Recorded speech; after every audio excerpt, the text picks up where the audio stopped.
Every year, thousands of trucks break down on the side of the highway, and most of the time, it's the same problems over and over again. It doesn't matter if you're running brand new equipment, or it could be an older rig, these breakdowns hit everyone eventually. And in this video, we're gonna talk about the top 10 common breakdowns that currently happen on the road for semi-truck drivers. Let's start off with number 1, tire blowouts. This is by far the most common problem that happens to people on the road. You can be fully loaded or empty, it doesn't matter. One bad tire and your day is over. You either call service until service comes to you, until even if you have a spare tire, it's still gonna take you about 2 to 3 hours. If you're able to make it to the nearest truck stop, then it might be a little bit quicker. Number 2, brake issues. So we have air leaks, worn pads, chambers sticking. When they act up, it's not just downtime, it's a serious safety concern. Next one we'll talk about is electrical failures. Now I hate this one the most because sometimes it's very hard to find. Whether it's dead batteries or a bad alternator, or sometimes it could just be a faulty wire, and those are really hard to find. These kind of failures can leave you on the side of the road with nothing but silence. Number 4, this is a costly one.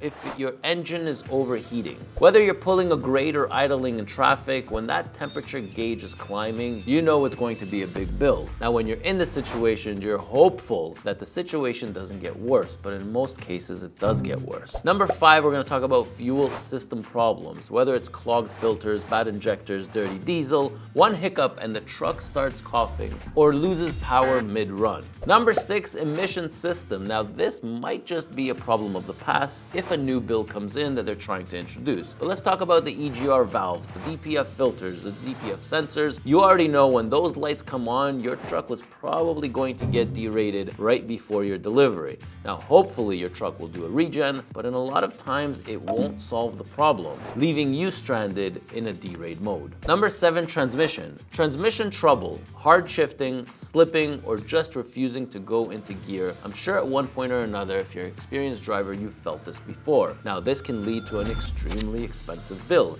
So you're gonna be faced with a decision. If you're an owner-operator, do you wanna keep that truck? Are you gonna be selling that truck? Or if you're a company driver, you should let the company know that this is happening and for them to change your truck. Number 8, we're gonna get into the cooling systems.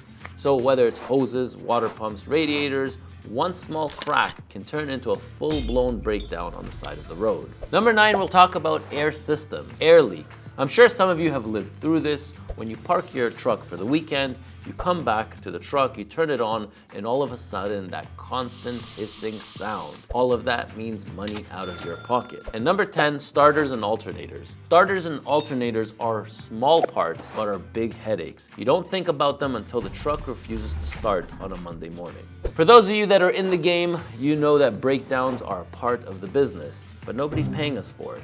Not the shippers, not the receivers, not the customers. It all comes out of our pocket. Now, if you're trying to get into the game, this is all gonna be a part of your new reality. But knowing the most common ones helps you stay one step ahead. So I got a question for you owner-operators watching this. Which breakdowns hits your wallet the hardest? Drop it in the comments. Let's see which one costs the most across the board. I'm Ronen, and I'll catch you in my next video.